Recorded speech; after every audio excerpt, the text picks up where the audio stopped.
que tu focou na renda fixa para estudar e gostar desse mercado?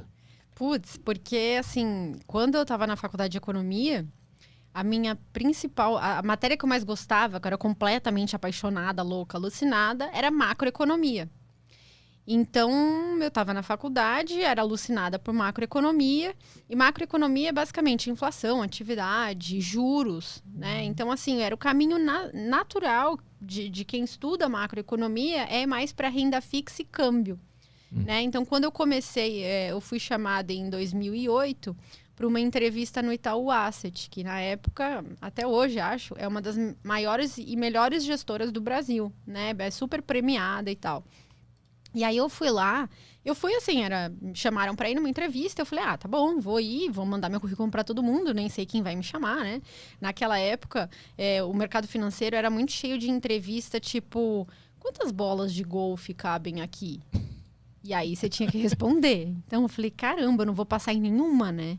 Então eu falei assim, eu vou mandar meu currículo para todos os lugares, o que me aceitar, ótimo. E aí aconteceu do Itaú Asset chamar, e a entrevista foi 100% macroeconomia, que era a minha matéria preferida. Falei, caramba, isso aqui é demais, né? Nossa, o cara não me perguntou das bolas de golfe, não perguntou meu racional. Então, acho que beleza, né? E falei tudo que eu achava, enfim, me senti super à vontade na entrevista.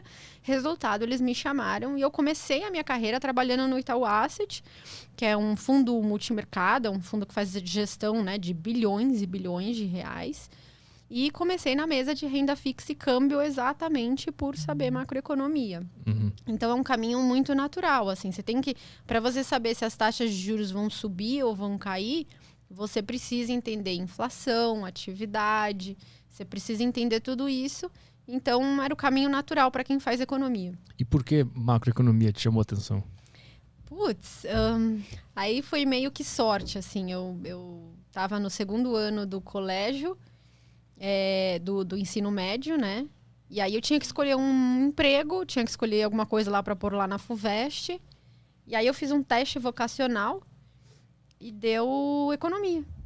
Deu economia. Aí eu falei assim, puta, acho que eu vou fazer economia, né? Então vai. Parece legal e tal. Estudei um pouquinho, vi o que era, achei interessante e fui. E aí a minha primeira aula da faculdade era microeconomia. E aí eu já comecei a me apaixonar. Eu falei, caramba, isso é muito legal.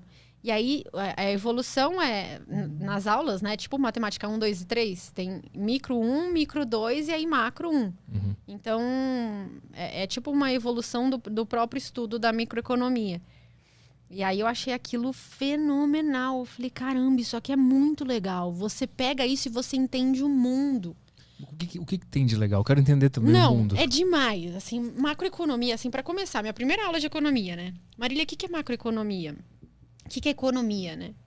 Economia é a gestão de recursos escassos. Só que pensa, qual recurso não é escasso? O ar que a gente respira não é escasso, né? Tem ar infinito. Tirando isso, é tudo escasso. A água é escassa, você não pode usar muito, né? A madeira é escassa. Não por outro motivo ela tem um valor, né? Você paga por ela. Porque é um recurso que vai acabar, né? Se você usar muito, vai acabar. Não é infinito. Então, economia é a gestão de recursos escassos. Só que tudo é escasso. Então, economia é tudo. Então, vamos supor, a economia acontece em ciclos.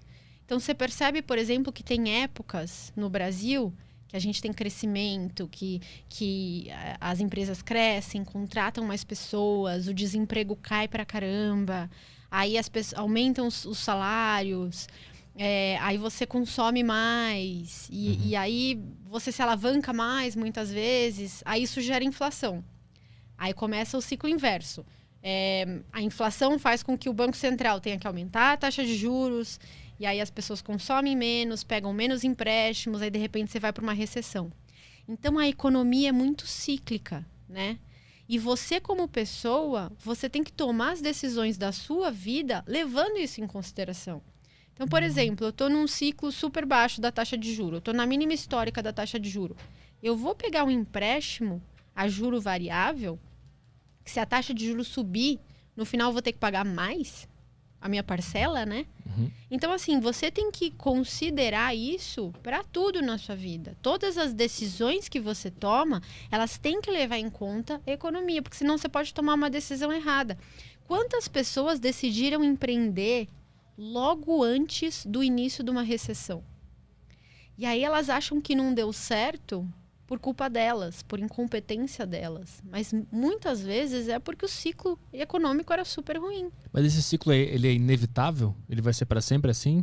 Ou existe estabilidade assim. Nunca, a longo prazo? Nunca. A economia, ela vai em ondas, ela vai em ciclo. Nunca tem estabilidade. Às vezes você está numa época de inflação acelerando, às vezes você está numa época de deflação, como a gente teve na pandemia. Mas o que começa? O que vem primeiro, o ovo ou a galinha? Vem a recessão ou vem a fartura? Como é que isso começa? Onde é que eu sei a origem dessa linha da economia? Pois é, não sei onde começa. Começou quando começou o mundo, a vida, eu imagino. Mas basicamente o que os economistas dizem é que vem da própria psicologia humana. O ser humano, ele tem ganância e medo. Então, épocas que a economia está indo muito bem, você começa a ficar ganancioso. Aí você começa a consumir mais. Você começa a ficar super otimista. Então eu estou ganhando esse salário agora, eu vou ganhar esse salário para sempre. E é daqui para cima, então eu vou consumir mais, vou trocar meu carro, vou me enfiar num financiamento de imobiliário a longuíssimo prazo, vou consumir um pouquinho mais, vou viajar um pouco mais. Aí aí as pessoas consomem muito, as empresas crescem e tal, aí depois vem a conta, né? Começa a gerar inflação, porque a demanda está muito alta, está todo mundo consumindo, os salários sobem também. Mas por que quando está todo mundo otimista consumindo muito, isso gera inflação? O que é esse movimento? Imagina que você tem o mesmo número de produtos. Lembra que eu falei que os recursos são escassos. Então, você tem o mesmo número de produtos na economia, né? Você consegue produzir, você é uma economia. E você tem a sua indústria. Você consegue produzir um número limitado de mesas, né? Vamos supor, 5. Se todo mundo junto na economia consome 5... você está equilibrado, né? Você produz 5, a pessoa consome 5, vocês transacionam pelo preço justo, ok. Só que se a confiança sobe muito, eu não quero mais consumir uma mesa, eu quero consumir 2. Todo mundo tem esse mesmo comportamento. De repente, a demanda por mesas sobe para 10. E você só produz 5. O que você vai fazer? Se você percebe que tem muito mais pessoas demandando aquilo que você produz do que produto que você tem para ofertar. Aumentar o preço? Claro. Você sobe o preço da mesa, da cadeira, né? Você vê que tem muita gente querendo consumir, você sobe o preço. Por exemplo, o que está acontecendo agora com o preço de cimento, minério de ferro. Todo mundo quis fazer reforma na pandemia. Né? Todo mundo quis mudar a casa ou construir uma casa nova, longe de São Paulo, enfim. O que aconteceu com o preço de cimento? Começou a triplicar. Né? Gerou inflação. Mas isso é pela demanda, não é porque a carga ficou parada em algum lugar, deu trânsito, deu escassez? Pode ser também. Pode ser também, entendi. Os preços podem subir por uma restrição de oferta. Teve muito também, por exemplo, carros novos. A gente está com um sério problema de entregar carros novos porque falta o chip. Né? Então, assim, isso é uma coisa importante. É uma restrição de oferta. Você continua com a mesma demanda, mas você restringe a oferta. O resultado também é aumento de preços.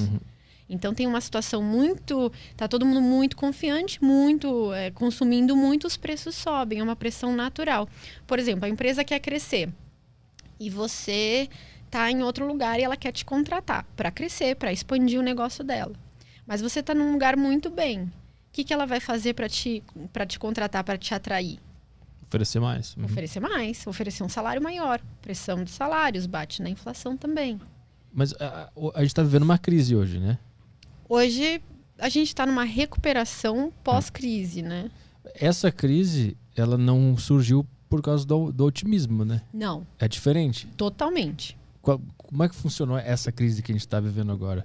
Essa crise... Ela faz do ciclo, né? Normal. É um outro tipo de crise, né? Não é uma crise porque, por exemplo, o Banco Central teve que desaquecer muito a economia ou porque a gente estava muito alavancado numa bolha, por exemplo, como foi a crise da subprime em 2008, e aí a gente entrou numa depressão. Essa crise foi simplesmente, veio a pandemia, todo mundo foi para casa, todo mundo parou de trabalhar, parou de consumir, parou de ir no restaurante, parou de ir no cabeleireiro, parou de ir na balada, no barzinho, e as empresas colapsaram, né? Uhum. E isso gerou inflação? No primeiro momento, não. No primeiro momento, gerou deflação. Porque aí é o oposto, né? Ninguém está querendo consumir, tá todo mundo preso em casa. Como é que você vai vender o seu produto? Teve deflação. Teve deflação no começo da pandemia. Teve deflação. A gente teve alguns meses de inflação negativa. Os preços caíram. E agora tá tão alto por quê? Porque aí a gente teve outras coisas no caminho. Então, num segundo momento da crise, teve a crise, teve deflação, aí várias economias do mundo, inclusive o Brasil, fizeram um auxílio emergencial, né? Então, você pegou dinheiro físico e deu na mão da população de baixa renda. O que essa população faz? Consome, né? Tava todo mundo com...